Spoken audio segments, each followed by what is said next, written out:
मायापुरी गांव में हर दिन कोई न कोई गायब हो रहा था।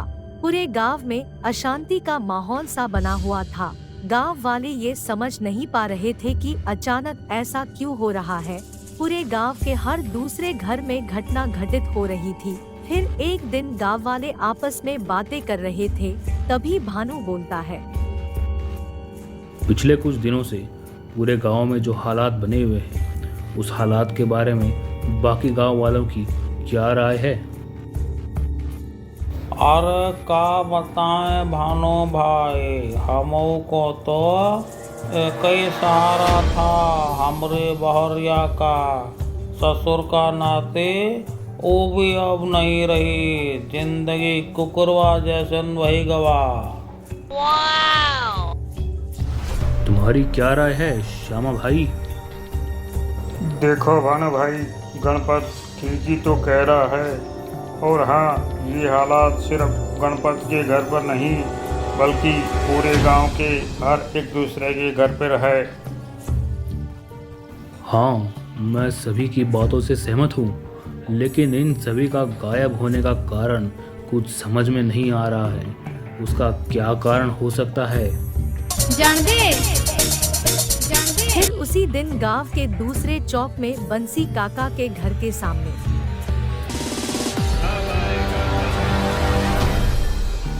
अरे बॉबी बेटा, लोगों के इस तरह से गायब होने से गांव के हालात तो दिन ब दिन खराब होते जा रहे हैं। न जाने क्या होगा इस गांव का। ओए एक बारी साढ़े हाथे तो लग जाए, असी उन्हां दा धुंबा बना देंगे टोरी पाके। अरे बॉबी बेटा, अगर तेरे हाथ लग जाए तो तुम्बा बनाने से पहले मुझे मेरे हाथ की खुजली मिटाने देना। बहुत दिन हो गए। मैं तो डर गई। बहुत दिन बीत गए, गायब हुए लोगों का कुछ पता नहीं चला।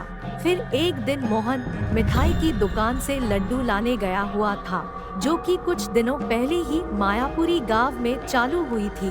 फिर मोहन उस मिठाई की दुकान पर जाता है और 1 किलो बेसन के लड्डू मांगता है। तभी मिठाई बेचने वाला हलवाई मोहन को बोलता है, अरे मोहन, एक बार ये लड्डू खाकर तो देखो, बहुत बढ़िया है। हाँ लाओ भाई, दे दो। वैसे भी मेरा मिठाई खाने का बहुत मन कर रहा था। और जैसे ही वो हलवाई मोहन को खाने के लिए लड्डू देता है और मोहन उस लड्डू को खाता है। फिर जैसे ही मोहन वो लड्डू खाता है, देखते ही देखते मोहन गायब हो जाता है और वो हलवाई एक शैतान का रूप ले लेता है। और फिर वो हलवाई एक पलटे से बात करने लगता है। हा हा हा हा, अब बस 3 लोग बाकी हैं। फिर सभी लोगों की बलि एक साथ देकर मैं अमर हो जाऊंगा और मुझे कोई मार नहीं सकता, क्योंकि मेरी जान तो इस पलटे में कैद है और ये किसी को मालूम नहीं है। हा हा हा। ये सब छुप कर कोई देख रहा था और वो था भानु, जो कि मोहन के पीछे पीछे आया था। और ये सब देखकर भानु बहुत डर जाता है और गांव की तरफ भागता है। भागते हुए भानु को रास्ते में कुछ गांव वाले मिले और फिर भागते हुए भानु को गांव वालों ने रोककर पूछा, अरे भानु बेटा, ऐसे क्यों भाग रहे हो? कुत्ते पीछे पड़े हैं क्या तुम्हारे? अरे काका जी, कुत्ते नहीं, शैतान है वो और सबको मार देगा, जैसे मोहन को मार दिया उसने मिठाई खिलाकर। ओए भानु पुत्र, तुसी डरो नहीं ओए। ओए तुसी सानू दसो, असी ਉਹਨਾਂ ਨੂੰ ਮਾਰ ਮਾਰ ਕੇ ਉਹਨਾਂ ਦੀ ਸੋਟ ਸੀ ਭਰ ਦਾਂਗੇ ਓਏ। Over. फिर बंसी काका के बोलने पर भानु उन सबको वो सारी बातें बताता है जो उसने मिठाई की दुकान में देखी थी। फिर क्या था, ये बात पूरे गांव में आग की तरह फैल गई। सभी उस शैतान का नाम सुनकर डर गए। फिर बंसी काका ने एक योजना बनाई और योजना के अनुसार 2 गांव वाले उस मिठाई वाले को मिठाई का ऑर्डर देने जाते हैं। अब आएगा मजा।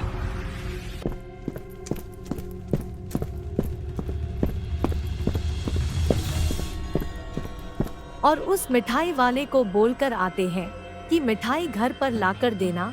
फिर मिठाई वाला हलवाई मिठाई लेकर गांव की तरफ निकलता है और बंसी काका की योजना के अनुसार जैसे ही वो हलवाई मिठाई देने के लिए दुकान से बाहर निकला, उसी समय श्यामू ने पीछे से उसका पलटा चुरा लिया।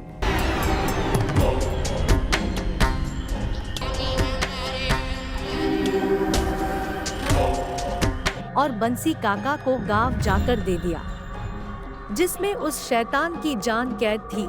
जैसे ही बंसी काका को वो पलटा हाथ लगा जिसमें उस शैतान की जान कैद थी, तभी बंसी काका उस शैतान को बोलते हैं, ठहर जाए दुष्ट, तेरी चाल का हम पूरे गांव वालों को पता चल गया है। हमारे सभी गांव वालों को आजाद कर दे, नहीं तो ठीक नहीं होगा। शैतान समझ गया था कि गांव वालों को उसका पता चल गया है। फिर वो अपने असली रूप में आ गया और गांव वालों को डराने लगा। लेकिन उसे ये पता नहीं था कि बंसी काका के हाथ उसका वो पलटा लग गया है जिसमें उसकी जान अटकी है। फिर शैतान आगे बढ़ने लगा, तभी बंसी काका उसे उसका पलटा दिखाकर बोलते हैं, वहीं रुक जा ऐ शैतान, वरना तेरा ये पलटा जला दूंगा जिसमें तेरी जान कैद है। पलटे को देख शैतान डर जाता है और सभी कैद किए गांव वालों को छोड़ देता है। सभी गांव वालों के आने के बाद बंसी काका ने उस पलटे को आग लगा दी, जिससे वो शैतान जलकर मर गया। इस प्रकार बंसी काका ने अपनी समझदारी से गांव वालों की जान बचाई।